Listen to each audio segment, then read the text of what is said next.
Hello, my name is Felicia Abrams, and today I'm talking to you about one of my favorite primary sources that shares a little bit about the lives of the tenacious women of the American Revolution.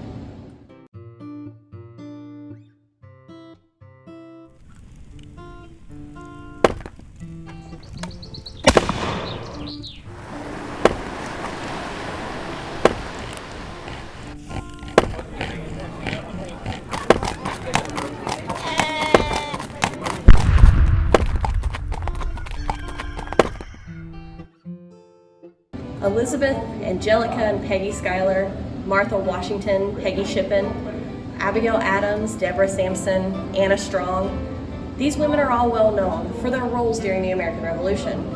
And women are gaining more recognition for what they did in past historical events thanks to popular culture bringing their names to the forefront. Think about how much you knew about Elizabeth Schuyler Hamilton before Hamilton, or the life of Peggy Shippen and Anna Strong before the television series Turn. As we continue our look at the impact of women on the history this month, and look at some of our favorite primary sources, I want to bring to life another tenacious woman from the era of the American Revolution, Penelope Pageant Barker. Now, Penelope was one of 3 daughters, born in the then cosmopolitan coastal town of Edenton, North Carolina, to Samuel Pageant, a physician and farmer, and Elizabeth, on June 17, 1728. When she was a mere 17 years old, Penelope was thrust into the responsibilities of adulthood when her father and sister, Elizabeth, died within the same year. Penelope became the caregiver for Elizabeth's 3 small children and married her sister's widower husband, John Hodgson, in 1744, probably 6 months to a year after her death. However, this too was veiled in tragedy when just a few short years after the marriage, he died, leaving her with 5 children to care for, 2 from their marriage and 3 from the previous. At 19, Penelope was widowed. She was the administrator of the Hodgson estate and caretaker, educator, and mother to the 5 young children, all under 10.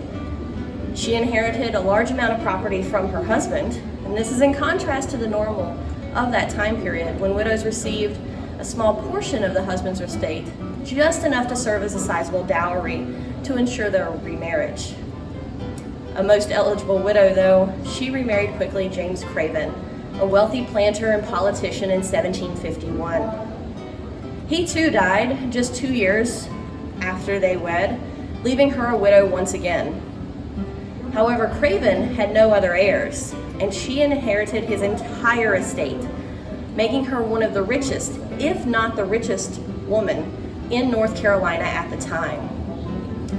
Her beauty, coupled with her great wealth, attracted many suitors. This twice widowed 27 years old, again, was an eligible maid. One suitor was the widower Thomas Barker, an Edenton attorney and a member of the Assembly, and a widower himself. They married in 1757 when she was 28 and he was 44, 16 years her senior. The couple had 3 children, but all died before their first birthday. Thomas was an agent to the British Crown for the North Carolina colony. He left for England in 1761. However, he was stranded there for 16 years until September of 1778 because of the British blockade of American ships. Penelope, no stranger to running a household at this point, was in charge of their estates for the next 17 years. It was during this time that she became politically active. The cry for independence was growing louder and louder at this time, as taxes placed on the colonists began to increase, taxes that the colonists found unjust. The cry of taxation without representation resonated with Penelope. Tired of the British taxing the colonists without allowing them a say, Penelope wrote a public statement in which she endorsed a boycott of tea and British products. In 1774, Parliament passed the Coercive Acts, also known as the Intolerable Acts, following the Boston Tea Party on December 16, 1773. These laws were meant to punish the Massachusetts colonists for their defiance in the protest and their reaction to changes in taxation by the British government. It was a way to try and stamp out this call for independence. Many colonists viewed these acts as a violation of their rights as British citizens. Now, down in North Carolina, this energized the politically minded Penelope Barker to action. Remember that her husband was an agent to the British Crown, so she was acutely aware of what her actions could do to her family. As landholders working for the Crown, this could have a potentially high cost for them. But this didn't stop her. By early fall 1774, Penelope had visited more than 50 homes in the Edenton and surrounding areas and invited the women of the house to a special tea party hosted at the home of Miss Elizabeth King. On October 25th, 1774, at this party, Penelope encouraged her friends and neighbors to stop drinking English tea and stop using English products until the king repealed the tea tax. 51 women in attendance signed their names to a petition resolving not to buy or use British goods on which they had to pay taxes. Interestingly, Elizabeth King, the woman who opened her home to host this event, did not sign this resolution.